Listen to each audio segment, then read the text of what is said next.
Sometimes it feels like our bodies are doing everything they can to sabotage us. Like, how is it useful to feel sleepy through the day and then when your head hits the pillow to feel wide awake all of a sudden? This was my life for over 10 years. I'd walk through the day feeling like a zombie, and then when it came to bedtime, the time where I actually wanted to feel sleepy, I all of a sudden felt so much energy, and it used to take me hours to get my head down. And I'll be honest, because all of that, life just didn't really feel that bright. And if that sounds familiar, don't worry. I've figured it out since then, and I'm going to be teaching you today everything that I've learned. I'm Tommy. I'm a professional sleep talker. I run workshops for businesses and community groups all around the world, teaching people how to unlock their full potential of their minds and their bodies through the power of sleep. And hopefully I do so in a way that doesn't make you fall asleep. That's the theory anyway. During our session today, there's going to be two key chunks of education. Really straightforward, but extremely powerful knowledge when it comes to optimizing your sleep and thus your energy throughout the day. By the end of it, you should have multiple strategies that you can use to make sure that your energy levels are high when you want them to be high and nice and low when you're ready to drift off at the end of the day. And by the end of this, you are going to understand what Phil Collins and Doctor Who have to do with all of this. Strap in, it is going to be fun. So without further ado, let's start the first educational chunk. This is all going to be about what they call the suprachiasmatic nucleus. Now don't worry, you don't have to remember this word. In fact, all you have to know is it's also called the body clock. Slightly easier to remember. Your body clock is an extremely influential part of your brain, even though it's only ever as much as 2 millimeters wide. Teeny tiny. And its job is pretty self-explanatory. It tells the time, but it doesn't tell the time for humans. It tells the time for your body. You see, we've got thousands and thousands of cycles in our body, and they all look at your body clock to know what time it is, to know what time to do certain jobs. And these cycles that we're talking about, most commonly, they are called circadian rhythms. You might have heard this phrase before. It is one of the most important topics to cover if you would like to understand your sleep, if you would like to optimize your sleep. So this video is a huge step forward in your sleep improvement journey. Whether you've heard about it before and it's just reinforcing what you know, or you're completely new to circadian rhythms, this is going to be awesome. So what is a circadian rhythm? Well, let's look at the definition. What do the words mean? Now, circadian means something that happens around about every 24 hours. And rhythm is something that happens in the same way over and over again. In the external world, an example of a circadian rhythm is the sun rising in the morning and then setting at night. It happens in the same way over and over again, around about a 24-hour period. In the internal world, we actually have thousands of these cycles. Almost every cell in our body has a circadian rhythm. And they all look up to our suprachiasmatic nucleus, aka the body clock, to figure out what time they need to do different things. Now, one key circadian rhythm is the release of hormones, especially in this example we're talking about when it comes to energy. The key hormones are cortisol and melatonin. Now, you might know these already, but if you don't, or you'd like to re-clarify, cortisol is our stress hormone. It helps us feel alert and focused. Now, it gets a bit of a bad rep. People always go on about how bad it is for you, but actually, in safe quantities, this is fabulous stuff. It is the reason that I'm able to speak to camera now and engage with you, who is also sat there listening to me, taking in this information. Without cortisol, we'd both just be two puddles on the floor right about now. So it's extremely important we have this stuff pumping around our body through the day. But when it comes to evening time, if we're too alert and focused because our cortisol levels are high, this can make it harder to get to sleep, which might be a reason behind our struggles. Then melatonin is our sleep hormone. It's going to tell our body that it's time to start winding down. It helps us get to sleep and stay asleep, a really important one when it comes to getting good shut-eye. Now, usually your cortisol will spike when you wake in the morning, taper down through the day. Next thing you know, melatonin comes up and takes over the night shift. But if your circadian rhythms are askew, if your body clock is confused, then that can mean that your melatonin is higher in the morning and your cortisol is higher at night, causing all sorts of issues, such as feeling sleepy through the day and feeling awake at night, which is what we're discussing today. So if you are having problems with energy coming at the wrong times, this might be what's going on. Your body clock might just be a little bit confused. So how do you unconfuse your body clock? Well, you have to embody Phil Collins. Welcome, Phil Collins. onto the stage. Here's where you see into my weird little mind. Hopefully you enjoy this analogy as much as I do. For those of you who don't know Phil Collins, he is a world famous drummer, absolute legend, legendary status, and he knows a thing or two about keeping time. When Phil's on stage, he is the glue. He keeps everyone together. By setting a consistent tempo and timing, him and all of his bandmates can stay in sync and make amazing things happen. And you can be just like Phil Collins. All you need to do is go to bed and wake up around about the same time every day. And then your body clock can stay consistent and in time. And then all of your cycles in your body, all of your bandmates can look up to your body clock and make sure they're doing the right things in the right order at the right time. And you can all make amazing things happen because of it. There'll be a much higher chance of you feeling energized through the day, and there'll be a much higher chance of you starting to feel sleepy when it comes to bedtime. But what happens if you can't be Phil Collins, if you can't set that consistent tempo? Maybe you are flying across different time zones. Maybe you've got a wedding to go to. It's important that you still have a life. We don't live to sleep amazingly. We sleep to live amazingly. So say yes to those things, but you need to be prepared for those situations. And thankfully, I have a solution. I've got a bit of a secret. There are ways that you can hack the system. And once you learn about this, you should be able to adapt to change better than ever before. Now, obviously, it's best to be Phil Collins as much as you possibly can. But if you can't be Phil Collins, then this is definitely the best solution. It can make it so much easier, so much faster to adapt to this change and start feeling decent again. Let's start our second chunk of education. I'd like to teach you about something called Zeitgebers. Now, don't worry, another confusing looking word. It is simpler than it looks. This looks a bit foreign, I know, and that is because it is. It's a German word, and it means time givers. A little bit easier to digest, hey. And it's very, very straightforward. Zeitgebers are things in our environment that tell our body clock what time it is. If our body clock thinks it's daytime, it's going to help us feel awake. If it thinks that it's nighttime, it's going to help us feel sleepy. Now, I'm going to speak to you about 4 of the most powerful Zeitgebers that you can keep in mind when you're wanting to feel awake or when you're wanting to feel sleepy on these times where your routine is shifting about.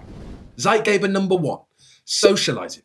When we socialize, our brain thinks that it's daytime because for the majority of time that human beings have spent on planet Earth, socializing has taken place during the day. But over modern times, this is slightly adapted because people invented pubs and nightclubs and you can go out and about and socialize on an evening. You can FaceTime your friend at the other side of the world at midnight if you really want to. So socializing does take place on an evening a lot more than ever before. But our brains have not adapted, so they still see socializing as a cue. It's daytime, so it will help us feel nice and awake in those instances. Zeitgeber number 2, eating. When we eat food, our brain presumes that it's daytime because, again, for the majority of time that human beings have been on Earth, eating has taken place during the day. And now it's trendy to go out late for a meal. I was in Barcelona a few weeks ago and people were going out at like 8:30, 9, 10 o'clock for their dinner. I'm thinking, that's way too late for me. Anyway, it is now cool to go out late, so we can and do eat later in the day. But again, our brains have not evolved for this. They still see eating as a cue that it is daytime. So it will help us feel more awake when we eat, which can be helpful through the day, but obviously not great on an evening.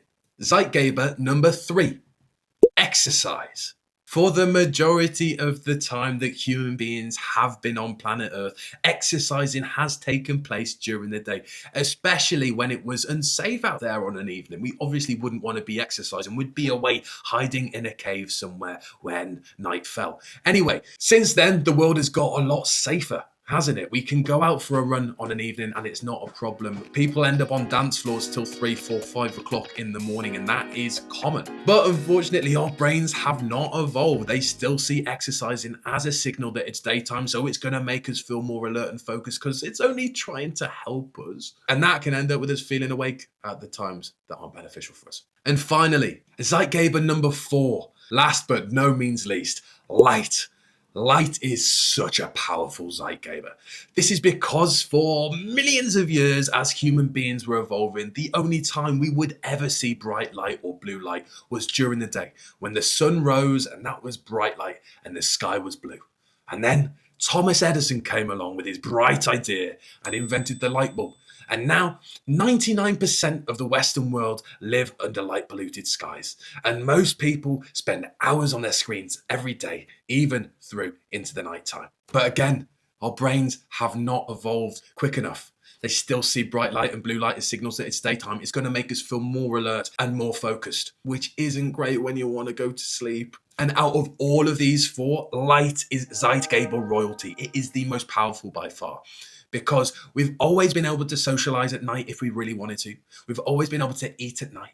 We've always been able to exercise at night. It has been possible, but it's only since Thomas Edison came along and invented that light bulb, invented artificial lighting, that we have been able to see bright light or blue light on an evening. So our body clock thinks this is a very clear signal that it is definitely daytime. So you've got to be super cautious about this one.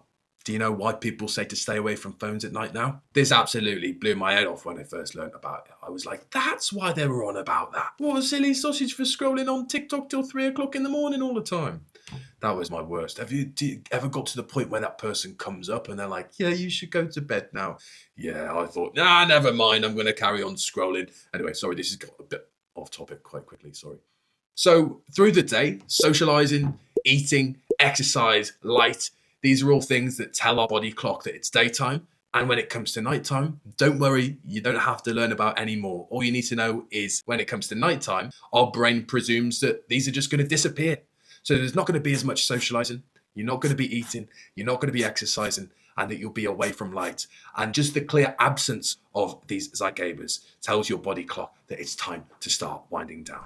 So in your situation, if you want to feel more awake, you can look for these Zeitgebers through the day. That's going to increase cortisol levels and decrease melatonin. And then when it comes to nighttime, you can avoid all of these Zeitgebers. That means that you have a higher chance of seeing melatonin rise and cortisol drop, so you can feel nice and sleepy for when your head hits the pillow. And when I use Zeitgebers like this to change the time in my body clock, I like to think of myself like Doctor Who.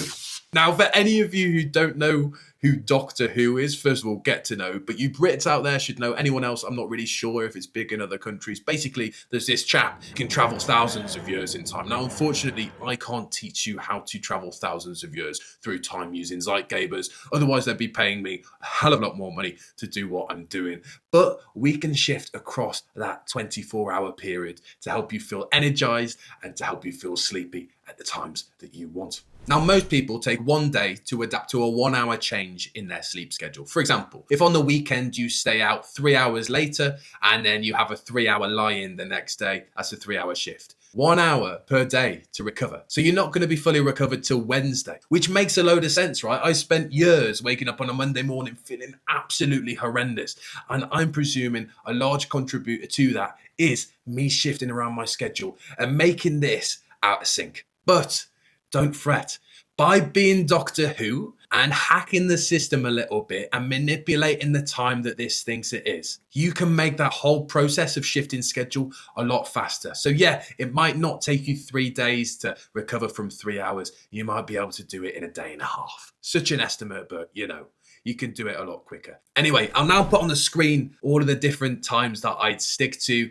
What I've put up here should be enough to make you feel pretty great through the day and pretty sleepy when it comes to bedtime. So now you should know the importance of keeping a consistent schedule, and you've got some tactics to use when you have to break that schedule. But there is one more strategy I would like to tell you about. And this is the most optimal. It has the highest chance of your mind and your body working at their full potential. And all you have to do is be Phil Collins and Doctor Who at the same time. I call this becoming Dr. Phil. I have so much fun writing this stuff, you know. So you're going to embody Phil Collins by falling asleep and waking up around about the same time every day to keep that consistent tempo, to keep everything in sync. And then you're going to embody the Time Lord, Doctor Who, by reinforcing what time of day it is, by using those Zeitgebers tactically in the way that I taught you before. Taking the reins on your body clock and making sure that it does the right things at the right time. And this approach is the most likely out of everything that I've said to make your mind and body energized through the day and start calming down when it comes to bedtime. And that is that. This has been an extremely important session. You've learned about the body clock, circadian rhythms, and zeitgebers, three things that are foundational to sleep science. And simply understanding these can revolutionize how you perform when you get to bed and how you feel through the day. So you now have some seriously powerful information that could make some significant change in your life if you put it into action, if you're not already putting it into action. But what are you going to do with this information? Are you going to put it into use? I want to leave you with a challenge. I challenge you to take one of these strategies, whatever works best with your life. Obviously, it's optimal to go for Dr. Phil, but either of the other two is still fantastic. Take one of these strategies, whatever works with you, whatever you can consistently keep to for the next 3 days, and then let me know how you get on. How do you feel? In theory, if you stick to it, it should help you feel more energized through the day and more sleepy at night. Following one of these, if you're not already doing so, could have some real change. And if it doesn't, if you don't see any progress at all, even if you consistently stick to it, please let me know. Leave me a comment, give me a message. We can have a chat and we can figure out if there's anything else you could be trying instead. But either way, whether it works, which it hopefully does, but if it doesn't, I'd love to hear from you and to help you make positive change in your life. I am just in this for the impact. I get so excited at seeing people experience what I've experienced, which is going from feeling like a zombie every single day to waking up with energy in the morning and being able to use this and this in ways that I want to. It gets me so gassed listening to other stories of people doing the same. So please always let me know. I'd absolutely love to hear from you. And just before I go, I'd recommend if you are done with circadian rhythm, zeitgebers, and the body clock, you've learned all about that stuff and you are encouraged, you're excited to learn more things. I'd say 2 areas that you could focus on. To feel more awake during the day, it's worth knowing about stress and how to use that in a beneficial way and keep it away